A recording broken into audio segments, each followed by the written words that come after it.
Let me show you two things. Number one, how that if you don't have power at work in your life, you are a victim. The reason is because God is not the only one who showed up.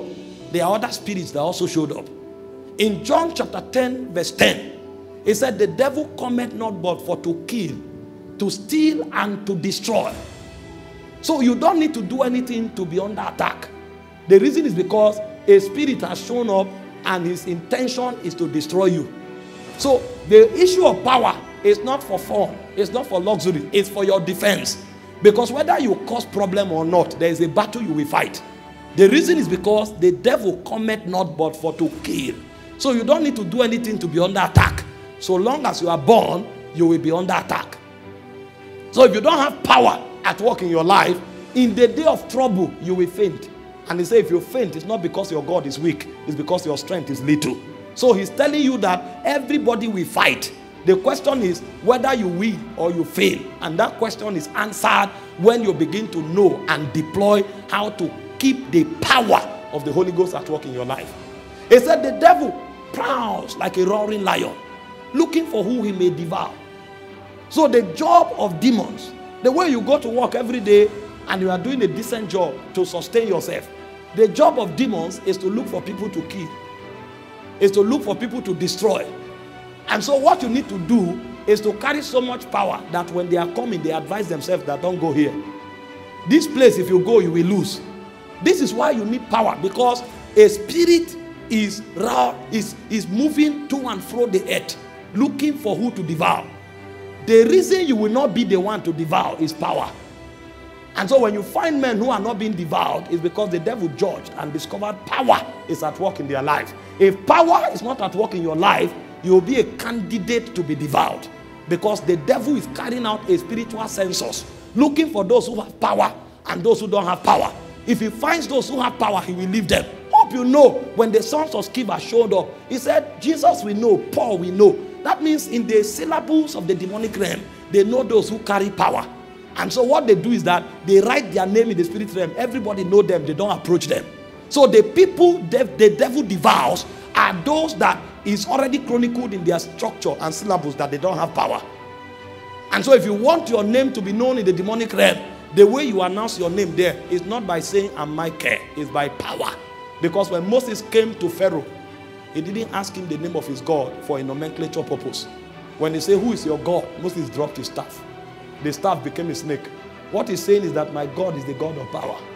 And the way Pharaoh also responded is to call his wise men, and they too dropped their staff. When the staff of Moses swallowed the staff of the wise men of Pharaoh, they now knew who the God of Moses was. So the way you introduce yourself in the spirit is by power. And Moses showcased so much power that a point came, he became a god in Egypt. The way Moses dealt with Pharaoh is actually the way every man should walk on earth. Moses will show up and say, let my people go, that they may serve me. The God of the Hebrew have sent me. And Pharaoh will say, I won't. Moses will say, all right, since you refused, by this time tomorrow, frogs will visit. And they will go. See, you don't negotiate with evil. You power them out of your atmosphere. Moses will go and rest. And then Pharaoh will go and say, please come, we're about to die. Moses will show up again. He said, please, I changed my mind. Okay, because you have, they will leave tomorrow. He will go. After they leave, Pharaoh will now say, I won't. So that kind of thing is not negotiation by mouth. It's negotiation by power. Because there's an evil in the heart of these beings that only power can humble them. No matter what you say, they will argue with you. But when power comes, it silences the argument. I'm a traveling person. I'm in Sierra Leone. I pray for different people with different orientation, with different belief system. Tomorrow I'm in Ghana. I pray for different people. Next tomorrow I'm in Kenya. You will need something to follow you to have consistent results. Because sometimes you can go to a place, the people are excited. Another time you go to a place, the people are trying to see what you want to do. When you say shout, they say shout. Why? When you are praying, they are looking at you like this. Okay, let's see what will happen. If you are traveling, it's like carrying a cross. Every day is a new day. The people don't care what God did yesterday, because what God did yesterday is not where they are. God did something in Ghana. They are in Congo. So thank God for what God did in Ghana. They want to see what God will do in Congo. So put your testimony of Ghana aside. Come to Congo and show God. Meanwhile, they believe that God will heal the sick. You now show up. And then what you deployed in Congo, you are now deploying it here. It's not working. So you need a lot of mystery to work for you. And so sometimes when you stand, God will now tell you, because you fear me, I will glorify myself. And so the reason God will heal in that service is not because you are anointed. It's because you fear him. Sometimes when you stand, God will now tell you, he gives you a word of knowledge. He said there's somebody sitting next to the microphone, the speaker there. He has a challenge with his heart. The moment you say it and the person stands up, their heart will now open. God will begin to move. Sometimes when you stand, God will now tell you, sing this song. You will now start singing the song. Sometimes when you stand, God will tell you, pray in tongues first. You will now be praying in tongues. They won't know what you are doing. You are deploying different mysteries.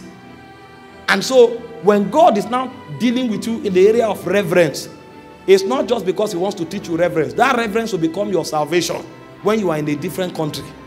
When God is teaching you how to sow seeds, that seed may not just be to prosper you. That seed will be the reason why God will act where your faith will fail in a strange land. And so there are many mysteries that are put together to engender different dimensions of glory. And so Moses will show up again and say, since you refused, by this time tomorrow, lies will visit. So Moses was sending errands. Since I'm talking and it's not making sense, I will send errands through other agencies. And finally, when Moses came, he told him, there will be a cry in Egypt, such as have never been heard. All the firstborn sons of men and beasts will die. And he told Pharaoh something. He said, you will never see me again. Oh, God of mercy.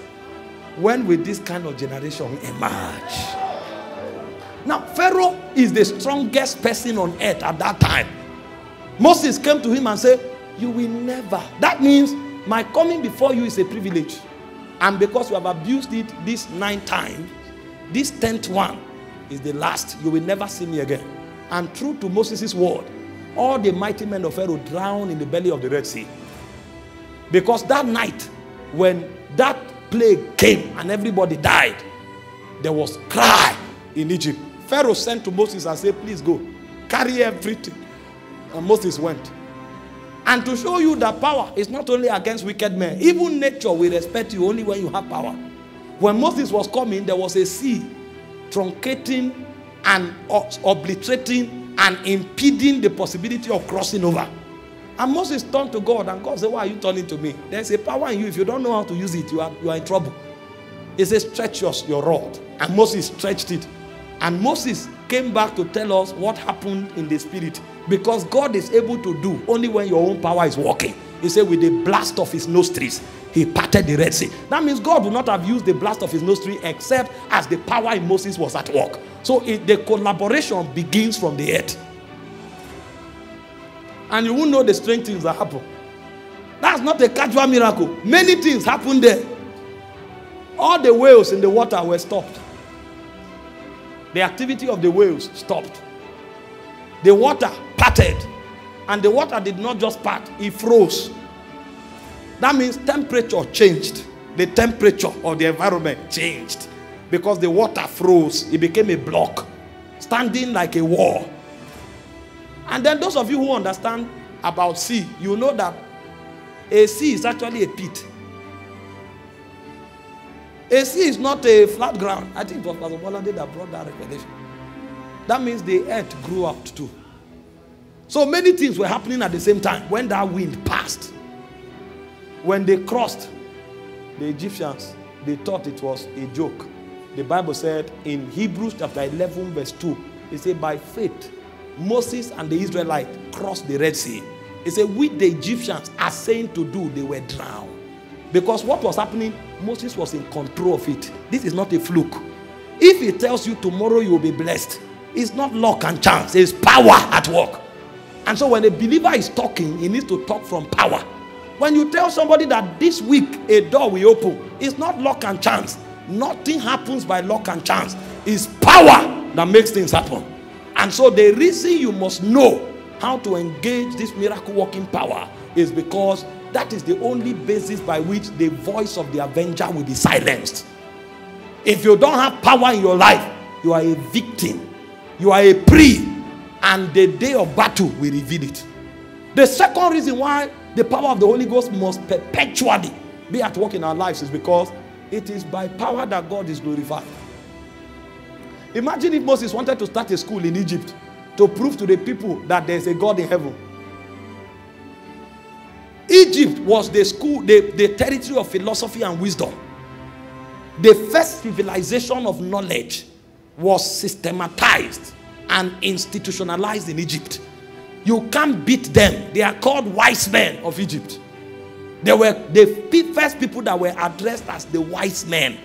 Wise men began from Egypt. You don't beat them with human intelligence.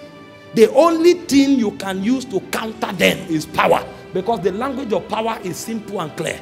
It's either the blind eye open or it doesn't. It's either the deaf ears open or it doesn't. Power does not have ambiguity. Power is clear, is simple, and is short. And so the only way God could be glorified was when power was at work. In John chapter 2 verse 11, after Jesus turned water to wine, the Bible said, this be the first miracle of Jesus, and he did it that he will show forth his glory. That means when the power of the Holy Ghost is not at work, God cannot be glorified. He said, when I leave, he said, another comforter will come, and he will not speak what he knows or what he has heard. He said, he will tell you about me. He came to glorify me. And so the way God is glorified is when the power of the Holy Ghost is at work. And so the power of the Holy Ghost is necessary to ensure you from the rage, the wickedness, and the evil of this world. And the power of the Holy Ghost is also the only basis by which you can glorify God in a way that nobody can argue. If there is no power, our God can still be debated. But when power shows up, it becomes clear that one is superior to the other. The first revelation of God in the Bible is as a God of power. He said in the beginning, Elohim. The word Elohim means Almighty. In the beginning, the Almighty created the heavens and the earth, because God needed power to create a distinction between him and everything that is created.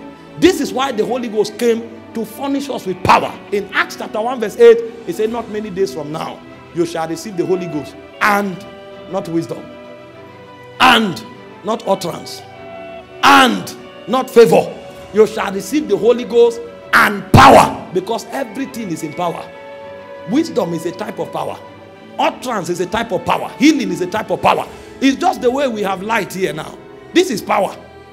This amplification of sound is power. This light is power. The AC working and producing cold sensation is power. Light is wisdom.